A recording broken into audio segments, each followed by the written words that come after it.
Reimagining Hollow Knight Part 25. Remember in the last part where I built a large thorny vine over the cave? Well, after painting it in my moss palette, that ended up being 80% of this recording. I decided to do it by hand, only using WordEd to create a web of wood around the entire upper part of the lake area.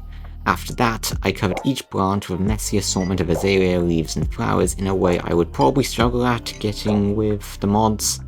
Yes, it did start to get a bit dark at this point, which was probably because I cheated using night vision, so it looks worse in the recording. To compensate, I later added vines and glow lichen as further decoration to the fence gates I was using to represent the spikes. Since that basically sums up the next 40 seconds of footage, while we have time I'll squeeze in a few of my own updates. Yes, I have been slacking on the Deltarune video I promised. I've had lots to do and subsequently little motivation to edit. My summer break starts soon anyway, so I'm looking to boost my own productivity during that period and aim to get more stuff done, including actual videos. It's not just a plot to keep me from losing it or getting a part-time job, yes, but it's also a bit of a self-improvement plot, so everybody wins, I guess.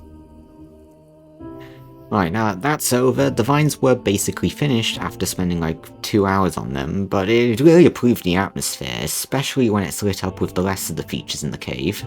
I sped up the tick speed briefly afterwards to allow for growth before moving to the lakeside, a build that is admittedly overshadowed by everything else. But for the most part, when building the small hut near the lake, I added some of the lampposts for lighting, some foliage, moss, and a bench inside, to finish what is by far the longest session I've done so far.